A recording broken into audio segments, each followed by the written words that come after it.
The Aquarius family lived in a cozy cottage by the seaside. They were a jolly bunch, always ready for an adventure.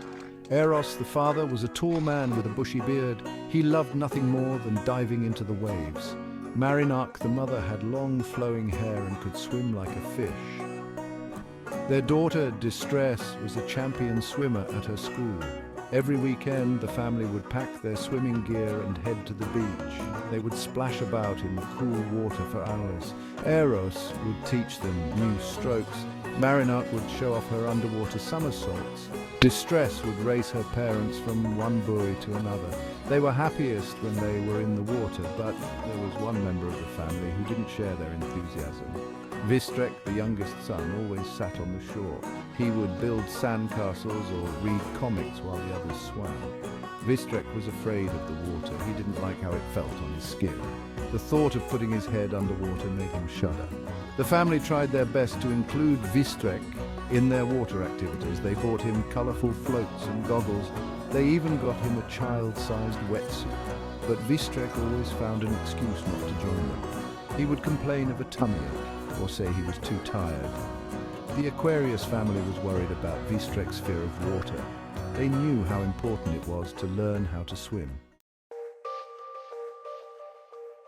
Vistrek was a stubborn boy of 10. He had curly red hair and freckles all over his nose. While his family loved the water, Vistrek preferred to stay on dry land. He would watch from the beach as his parents and sister swam.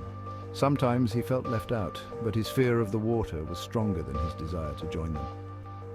One day Eros tried to coax Vistrek into the shallow end of the beach. "Come on, son," he said gently. "The water's lovely and warm today." But Vistrek shook his head firmly. He dug his toes into the sand and refused to budge. Marinarch tried next, offering to hold him while they floated together. Again, Vistrek said no. Distress couldn't understand her brother's fear. "It's so much fun, Vistrek," she exclaimed. "You don't know what you're missing." But Vistrek just turned away and buried his nose in a comic book. He didn't want to hear about how great swimming was. He was perfectly happy on the sand, thank you very much. As the months passed, Vistrek's refusal to learn how to swim became a source of tension in the family. They worried about his safety whenever they were near water. What if he fell into a pool? What if he was swept out to sea by a strong wave? But Vistrek remained adamant. He didn't see why he needed to learn how to swim. After all, he never planned to go in the water anyway. The Aquarius family didn't give up on Vistrek. They knew how important it was for him to learn this vital skill. Eros bought a small inflatable pool for their backyard. He thought Vistrek might feel safer in shallow water. Marinarch filled it with warm water and colorful plastic toys. They hoped this would make it more appealing to Vistrek. One sunny afternoon, they invited Vistrek to join them in the backyard pool. "Look, son," said Eros, "it's not deep at all. You can stand up in it easily." Vistrek peered into the pool cautiously. He had to admit it didn't look as scary as the ocean. Marinarch held out a pair of arm floats. "These will keep you up, sweetie," she said with a smile. Distress jumped into the pool with a splash. "Come on, Vistrek," she called. "I'll teach you how to blow bubbles." For a moment, Vistrek was tempted. He dipped his toe in the water. It felt warm and pleasant, but then he remembered his fear. He shook his head and backed away. "Maybe another day," he mumbled. The family was disappointed, but they didn't push Vistrek. They knew forcing him wouldn't help. Instead, they continued to swim and play in the pool. They hoped that seeing how much fun they were having would change Vistrek's mind. But Vistrek just sat on a chair nearby, watching them with a mix of longing and fear. He wished he could join them, but the water still scared him too much. Section 4, Bias and the Dangerous Challenge. One day, a new boy moved into the neighborhood. His name was Bias, and he was trouble from the start. Bias was tall for his age and liked to boss other kids around. He quickly noticed that Vistrek never went swimming with his family. Bias decided to use this to tease Vistrek. "Hey, scaredy cat," Bias called out one day at the beach. Afraid of a little water? Vistrek tried to ignore him, but Bias wouldn't stop. He kept taunting Vistrek, calling him names and laughing at his fear. Vistrek felt his cheeks grow hot with embarrassment. He wished he could prove Bias wrong, but he was still too scared to go in the water. Bias came up with a dangerous idea. "I bet you're too chicken to even go on a boat," he sneered. Vistrek felt a spark of anger. He wanted to show Bias he wasn't a coward. "I can too go on a boat," he said defiantly. Bias grinned wickedly. "Prove it," he challenged. "Meet me at the pier tomorrow morning. We'll take my dad's rowboat out."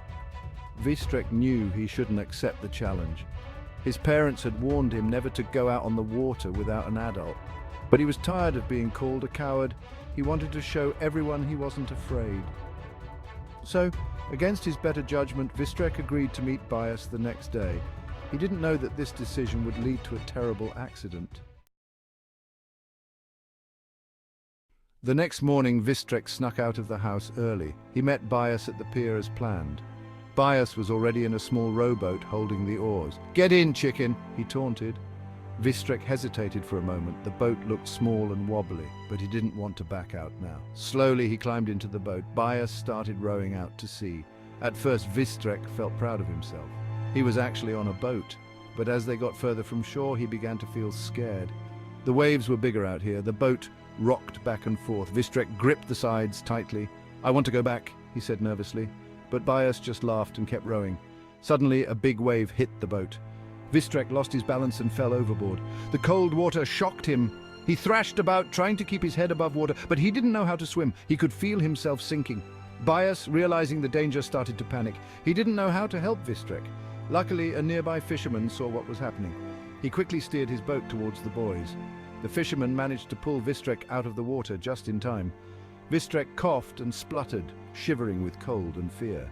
As the fisherman took them back to shore, Vistrek realized how close he had come to drowning. He wished more than ever that he had learned how to swim. When Vistrek's parents found out what had happened, they were horrified. They hugged Vistrek tightly, grateful that he was safe. But they also made it clear how dangerous his actions had been. "This is why we wanted you to learn how to swim," Eros said gently. Vistrek nodded, still shaken by his near-drowning experience. The incident was a wake-up call for Vistrek. He realized that his fear of water had put his life in danger. If he had known how to swim, he wouldn't have panicked when he fell into the sea. He decided it was time to face his fear. The next day, Vistrek asked his parents if they could teach him how to swim. Eros and Marinak were overjoyed by Vistrek's request. They started with basic lessons in the backyard pool. At first, Vistrek was nervous, but with his family's patient guidance, he slowly began to feel more comfortable in the water. He learned how to float, how to kick his legs, and how to move his arms. It wasn't easy, but Vistrek was determined to learn. As weeks passed, Vistrek's swimming skills improved. He could now join his family in their water activities. He even started to enjoy swimming. Vistrek learned an important lesson. Knowing how to swim wasn't just fun, it was a vital survival skill. He was glad he had finally overcome his fear. Now he could safely enjoy the water like the rest of his family. Vistrek's story shows why it's so important for everyone to learn how to swim. It's not just about having fun, it could one day save your life.